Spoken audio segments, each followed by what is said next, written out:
Ni kiashiria kipi ukikiona kwenye mboga za chainizi ujue kwamba mboga bado haijafika kuchuma au kuliwa? Ni kiashiria kipi ukikiona kwenye majani ya mboga ya chainizi utajua kwamba mboga imeshafika stage ya kuvunwa na kwenda kuliwa? Ni kiashiria kipi ukikiona kwenye majani ya mboga ya chainizi ujue kwamba chainizi imeshapita kiwango cha kuliwa au kuvunwa? Chainizi haivunwi tu kwa kuangalia muda au siku ulizopanda.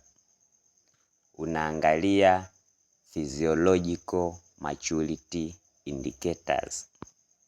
Tuanze na viashiria. Kiashiria kikubwa ambacho kikiona kwenye majani ya mboga ya chainizi utajua kwamba hii mboga bado haijakomaa, bado haijafika kuliwa. Kiashiria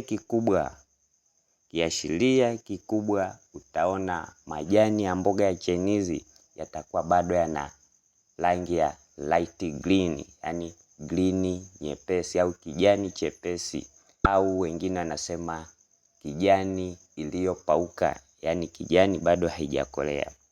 Kijani chepesi au light green ni indicator tosha ya kuonyesha kwamba chlorophyll haijakomaa. Chlorophyll ya jani bado haijakomaa. Hivyo basi seli za jani bado zinaendelea kukua. Seli bado ni changa, growth rate ya seli zile bado ipo juu. Kwa hiyo ukivuna majani yakiwa katika hali ile, nasema unaenda kula mboga ambayo haijakomaa na inaweza kusababishia madhara mengine kama madhara ya kuumwa tumbo.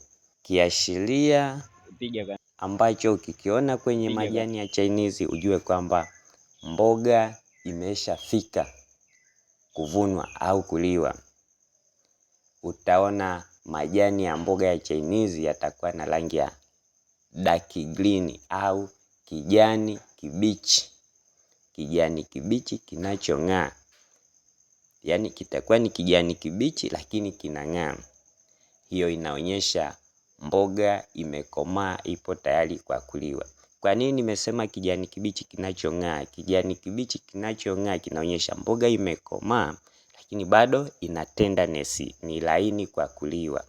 Itakuwa mboga laini lakini zile seli za ile mboga bado zipo kwenye optimal level of maturity.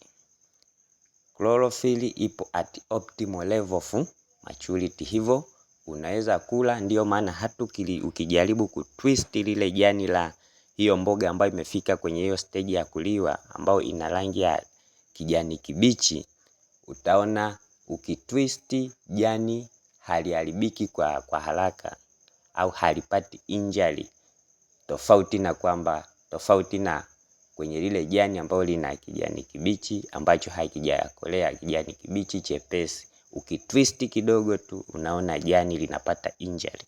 Ni dalili zipi au ni kiashiria kipi ukikiona kwenye jani la mboga ya chainizi ujue kwamba hii mboga imeshapita kiwango cha kuliwa au imeshapita muda wa kuvunwa?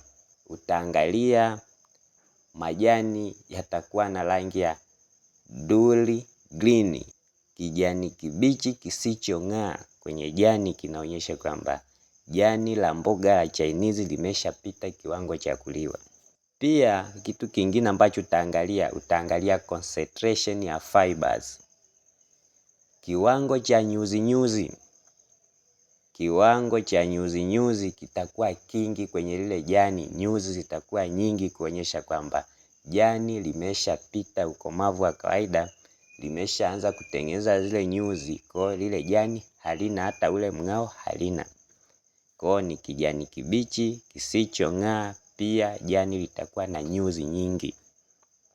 Hiyo ni dalili ya kwamba mboga au jani la mboga ya chainizi limepita kiwango cha kuliwa. Dalili nyingine ya kukuonyesha kwamba mboga imepita kiwango cha kuliwa, utaangalia kesi ya shina. Shina litakuwa litarefuka. Shina likirefuka linakuja kujiandaa kwa ajili ya kwenda kutengeneza ile bolting, kwa ajili ya kufanya bolting ili ikafanyeje, ikazalishe mbegu. Hiyo ni dalili mojawapo kwamba mboga imeshapita kiwango cha kuliwa.